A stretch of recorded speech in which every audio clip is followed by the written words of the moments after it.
आज हम सीखेंगे हेड और टेल फंक्शंस को। सबसे पहले हेड फंक्शन। तो हेड फंक्शन का यूज़ हम करते हैं कोई भी जो सीरीज़ है या डेटा फ्रेम है उसके टॉप के 5 रोज़ या मेंशन रोज़ को सेलेक्ट करने के लिए। तो हेड और टेल फंक्शंस को हम सीरीज़ में भी लगा सकते हैं और डेटा फ्रेम में भी लगा सकते हैं, हेड और टेल फंक्शंस को। Got it. तो यहाँ पर अभी हम हेड को लगाएंगे सीरीज़ में, फिर टेल को लगाएंगे सीरीज़ में, उसके बाद हेड को लगाएंगे डेटा फ्रेम में, फिर टेल को लगाएंगे डेटा फ्रेम में। Got it. तो इतना क्लियर है। तो सबसे पहले समझते हैं हेड फंक्शन, और इसको हम अभी यूज़ कर रहे हैं सीरीज़ में। अब आप जानते हो कि ये जो सीरीज़ है, इस सीरीज़ में टोटल कितनी रोज़ होंगी? Harshita, how many rows will this series have? It will have 6 rows, okay, and 1 column. तो ऐड फंक्शन का काम होता है जितनी हमने यहाँ पर नंबर लिखा है उतनी रोज़ को सेलेक्ट करना, वो भी टॉप से। तो it will select these 3 rows. Correct. तो 6 रोज़ में से टोटल 3 रोज़ जो हैं वो हमारी सेलेक्टेड हैं। ओके। और अगर हम हेड फंक्शन में कोई भी आर्ग्यूमेंट ना दें तो बाय डिफ़ॉल्ट क्या होगा, 5 रोज़ सेलेक्ट होंगे। Got it. तो ऑब्वियसली आप जानते हो कि 6 जो रोज़ हैं उनमें से बाय डिफ़ॉल्ट टॉप की 5 रोज़ सेलेक्टेड है। ठीक है। टेल फंक्शन अप्लाई करते हैं हम सीरीज़ में। तो इस सीरीज़ में कितनी रोज़ हैं? 5 रोज़। टेल फंक्शन अप्लाई करा तो बॉटम से यानी कि लास्ट के 3 रोज़ सेलेक्ट हो जाएंगे, यानी कि ये 3 रोज़ विल बी सेलेक्टेड। अब अगर टेल फंक्शन के अंदर कोई भी वैल्यू प्रोवाइड ना करे तो क्या होगा? बॉटम से 5। अब आप कहो कि इसमें तो 5 ही हैं, तो यस, 5 के 5 जो रोज़ हैं वो सिलेक्ट होंगे। टोटल 5 की 5 रोज़ सेलेक्टेड है ना। टेल फंक्शन के अंदर there is no value provided in the tail function. अब आप जानते हो कि मैंने 7 रोज़ कर दी हैं, तो ये जो 5 है ये वैल्यू सेलेक्ट हो जाएंगी, है ना। तो हेड और टेल का यूसेज आप समझ चुके हो। अब सपोज कि नेगेटिव आर्ग्यूमेंट हमने प्रोवाइड कर दिया, चाहे हेड फंक्शन में चाहे टेल फंक्शन में। What have we done? We have provided negative argument. तो सिचुएशन में क्या होता है? तो चाहे हम टेल फंक्शन में नेगेटिव आर्ग्यूमेंट प्रोवाइड करें चाहे हेड फंक्शन में। अब सबसे पहले हमने टेल में नेगेटिव आर्ग्यूमेंट दिया है -4 रखते हैं तो बॉटम से 4 सेलेक्ट होते हैं। लेकिन यहाँ -4 का क्या मीनिंग है? तो सपोज कि जो सीरीज़ है उसके अंदर है हमारे टोटल 10 रोज। ठीक है, इतना समझ लो कि टोटल 10 रोज हैं, मतलब यहाँ पर टोटल 10 वैल्यूज़ हैं। तो आर्गुमेंट क्या दिया है हमने टेल फंक्शन के अंदर? -4। तो क्या होगा, जो टोटल नंबर ऑफ रोज है उसमें से -4 हो जाएगा। कितने लेफ्ट हुए? 6। तो क्या होगा, लास्ट से 6 रोज जो है वो सेलेक्ट हो जाएंगे। यहाँ पे चेकआउट करते हैं। तो देयर इज कितनी वैल्यूज हैं? 8 वैल्यूज। अब अगर मैं यहाँ पर -3 दूँ, अगर मैं सिर्फ 3 दूँ तो ये 3 वैल्यू सेलेक्ट होंगी। लेकिन अगर मैं यहाँ पे -3 दूँ तो क्या होगा? 8 में से 3 माइनस करो, कितना होगा? 5। तो लास्ट के 5। Got it. और अगर यहाँ पे हेड फंक्शन होता, अगर यहाँ पर मैं लिख दूँ हेड फंक्शन, तो क्या होगा? 8 रोज है ना, तो 8 में से 3 माइनस करो, कितने बचे? 5। तो टॉप के 5। ठीक है। टेल होगा तो बॉटम के 5।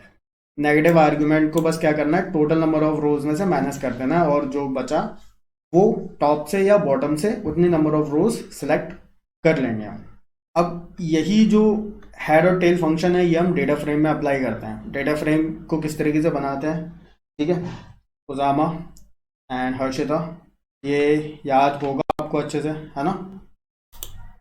तो यहाँ पर हमने एक डेटा फ्रेम बनाया है, और ये जो डेटा फ्रेम हमने बनाया है वो डिक्शनरी को यूज़ करके बनाया है, और डिक्शनरी में हमने 2 सीरीज़ को रखा है। क्लियर? यही तरीका हमने अप्लाई करा था जब हमने फर्स्ट टाइम डेटा फ्रेम बनाना सीखा था। आज की क्लास में हम ये भी सीख लेंगे कि किन किन तरीक़ों से हम डेटा फ्रेम को बना सकते हैं, ताकि जो भी डेटा फ्रेम से रिलेटेड कन्फ्यूजन है ना, वो कन्फ्यूजन ना रहे किसी को। ठीक है। तो टेल फंक्शन अप्लाई करा, तो ये जो डेटा फ्रेम है, इस डेटा फ्रेम में होंगे 2 कॉलम्स और कितनी रोज? 7 रोज। ठीक है। 2 कॉलम्स एंड 7 रोज।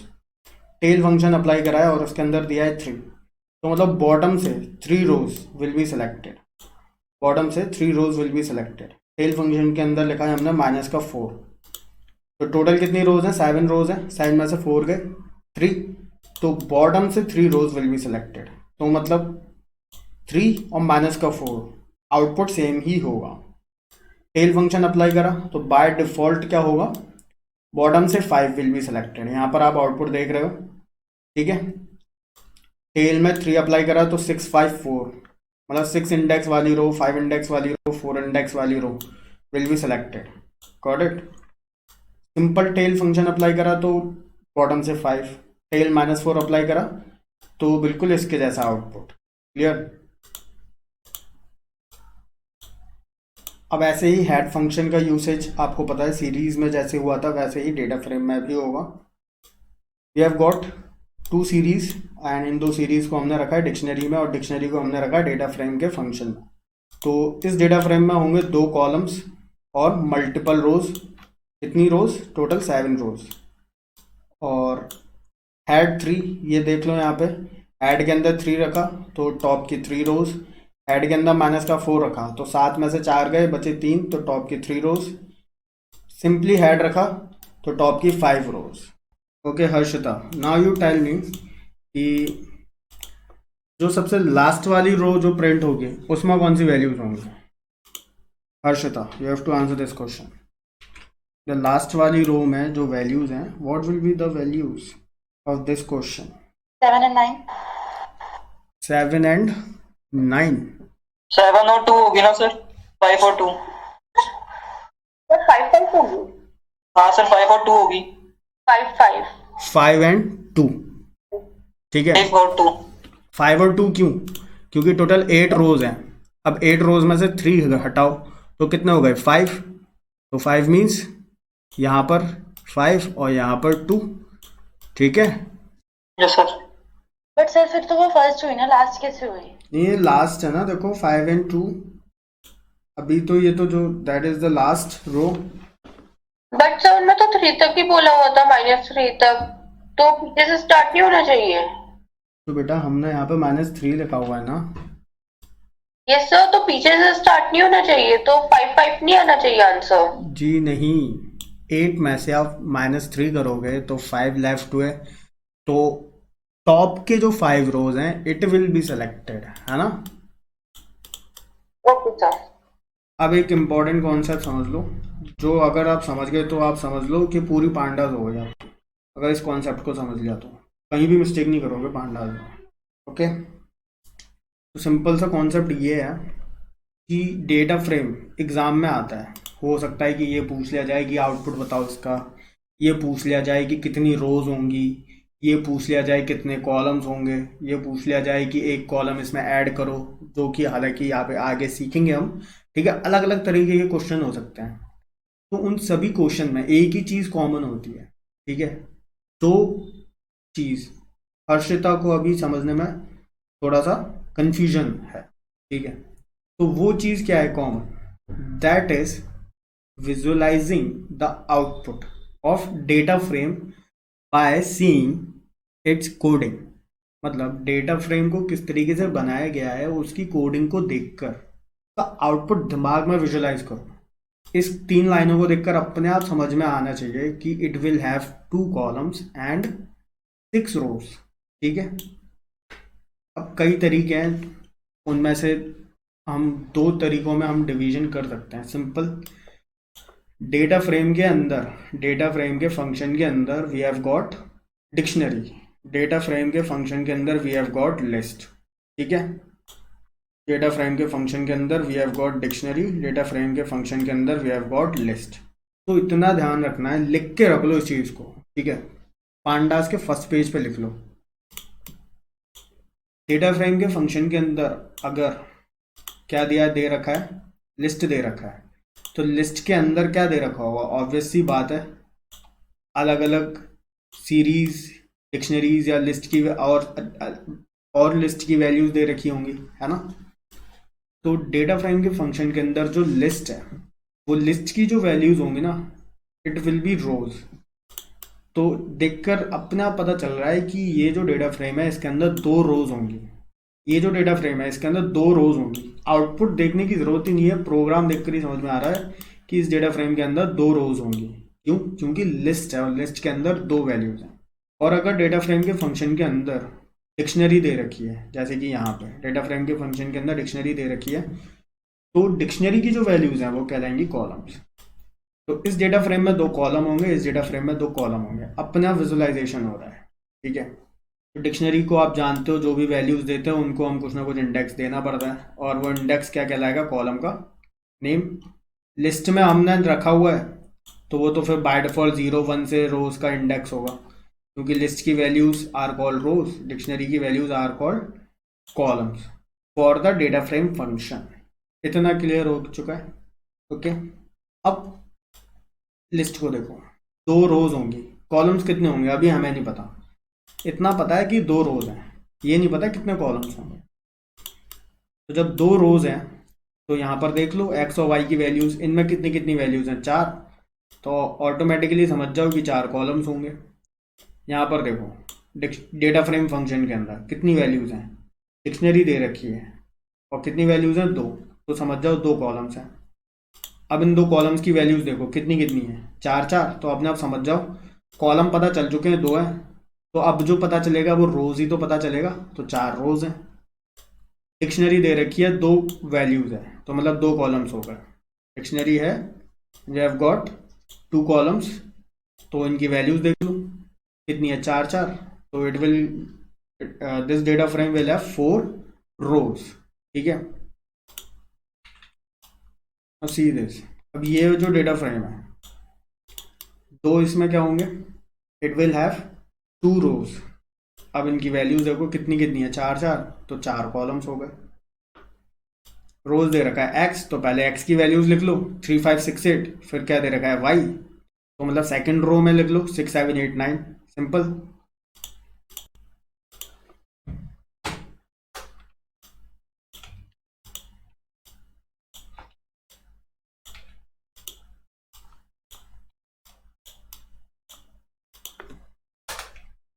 अब ये बताओ कि ये वाला जो डेटा फ्रेम है इसमें कितने कॉलम्स होंगे हर्षिता? 3 एंड रोज कितनी होंगी? और 4 रोज। ओके, तो कॉलम्स के मैनिपुलेशन सीख लेते हैं। कोई भी डेटा फ्रेम बना हुआ है, उस डेटा फ्रेम में न्यू कॉलम कैसे ऐड करना है। अब इस वाले डेटा फ्रेम को देखो, उजामा ये बताओ ये वाला जो डेटा फ्रेम है, how many rows it will have? Can you visualise it? Sir 2 rows and 5 columns। इसको आप इस तरीके से विजुलाइज कर सकते हो कि यहाँ पर एक्स वाली जो रो है और यहाँ पर वाई वाली रो है, इस तरीके से विजुलाइज कर सकते हैं, है ना। वैल्यू बस दे रखी है डायरेक्ट, समझ रहे हो ना, ऐसे डायरेक्ट वैल्यू दे दी हमने बस, ठीक है। तो अभी हम क्या सीख रहे हैं? एक नया कॉलम कैसे ऐड कर सकते हैं। तो न्यू कॉलम ऐड करने से पहले हमें इतना पता होना चाहिए कि जो भी न्यू कॉलम ऐड करना है उस कॉलम में कितनी वैल्यूज होनी चाहिए। तो जब आपको पता है कि 2 रोज हैं, तो जो न्यू कॉलम होगा उस कॉलम में 2 वैल्यूज होंगी। तो ऑब्वियसली हम क्या करेंगे? डेटा फ्रेम का नाम लेंगे, कॉलम का नेम लिख देंगे और कॉलम की 2 वैल्यूज इस तरीके से पुट कर देंगे। Got it? तो यहाँ पर एक चीज़ हमको ध्यान में रखना है, जब भी हम कॉलम्स को, ठीक है, डिक्शनरी का यूज़ करके बनाएं, तो हमको क्या करना है? लिस्ट का यूज़ करना है जब भी हम न्यू कॉलम ऐड करें। यहाँ पर देखो ये जो डेटा फ्रेम है, इस डेटा फ्रेम में होंगे 2 कॉलम्स और 3 रोज। तो जो न्यू कॉलम ऐड होगा उस कॉलम में 3 वैल्यूज होंगी, तो लिस्ट का यूज़ करके बना दो, है ना। ऐसा मत कर देना कि यहाँ पर आपको दिख रहा है डिक्शनरी, यहाँ डिक्शनरी, तो डिक्शनरी के चक्कर में आपने क्या ले लिया? यहाँ पर 3 वैल्यूज ले ली डिक्शनरी के लिए। अब एक चीज़ अभी तक आपने देख ली होगी, ऑब्जर्व कर ली होगी कि जब भी हम डेटा फ्रेम बनाते हैं डिक्शनरी का यूज़ करके, तो जो कॉलम के नेम्स हैं वो हम इधर प्रोवाइड कर देते हैं, है ना। लेकिन हम अगर मान लो लिस्ट का यूज़ करके बना रहे हैं, जैसे कि ये वाला डेटा फ्रेम देखो 2 रोज होंगी एंड 3 कॉलम्स होंगे, देखते ही समझ में आ गया होगा। तो लिस्ट के केस में हम डेटा फ्रेम के कॉलम्स को नेम कैसे देंगे? यहाँ पर कॉलम्स लिख दो, और जब हमें पता है कि 3 कॉलम्स होंगे तो 3 कॉलम्स के नाम लिख दो लिस्ट में, इस तरीके से। और ये आपने ऑब्जर्व कर ही लिया है कि जब डिक्शनरी को हम यूज़ करते हैं डेटा फ्रेम को बनाने के लिए तो हमको कॉलम नेम प्रोवाइड करने की ज़रूरत नहीं होती, अलग से इस तरीके से डायरेक्ट हम यहाँ पर कॉलम के जो वैल्यूज़ होती हैं उनको हम नेम दे देते हैं। कॉलम के नेम्स को कैसे चेंज करना है, अब आप कहो कि यहाँ पर ही चेंज कर दो, तो ये तो वही बात हो गई कि जब हम बना रहे हैं तब हमने क्या करा है, नेमिंग करा है। आप ये कहो कि यहाँ पर ही नेम चेंज कर दो, तो ये तो सेम वही बात है ना कि यहाँ पर चेंज का हुआ, फिर ये तो नेम दिया ही है बनाते समय। नेम चेंज करने का मीन्स है जब एक बार डेटा फ्रेम बन जाए, बनाने के बाद नेम चेंज करना या प्रोवाइड करना। तो हम इस तरीके से कर सकते हैं, डेटा फ्रेम का नाम लिया, कॉलम्स लिखा और जितने कॉलम्स हैं उन कॉलम्स को अलग अलग वैल्यूज़ दे। बाय डिफ़ॉल्ट आपको पता है कि इधर क्या हो रहा है, 3 कॉलम्स हैं तो वैल्यूज़ यहाँ पर दिख रही हैं तीनों कॉलम्स की। बट डेटा फ्रेम को क्रिएट करने के बाद कैसे नेम चेंज करेंगे, डेटा फ्रेम का नाम लिया, कॉलम्स लगाया और कॉलम्स के नेम हमने दे दिया, तो इट विल शो। अगर एक स्पेसिफिक कॉलम का नाम चेंज करना है तब एक स्पेसिफिक कॉलम का नाम चेंज करना है, जैसे कि आपको चेंज करना है ए वाले कॉलम का नाम चेंज करना है, ठीक है, बी और सी का नहीं चेंज करना, तो यहाँ पर बी लिखा रहने दो और यहाँ पर सी लिखा रहने दो, है ना। Okay sir. डिलीट कॉलम, कोई कॉलम डिलीट करना है, वी हैव गॉट 3 कॉलम्स, तो डेटा फ्रेम क्रिएटेड है ना। तो DEL कीवर्ड लिखो, DEL, और DEL लिखने के बाद क्या करेंगे हम, डेटा फ्रेम का नाम और जिस कॉलम को डिलीट करना है उस कॉलम का नेम, और उसके बाद फिर से प्रिंट करके देख लो तो डेटा फ्रेम जो है वो मॉडिफाई हो चुका होगा। लेकिन इस वाली लाइन तक तो डेटा फ्रेम ओरिजिनल ही है, यहाँ पर प्रिंट करेंगे तो डेटा फ्रेम चेंज हुआ है, ठीक है।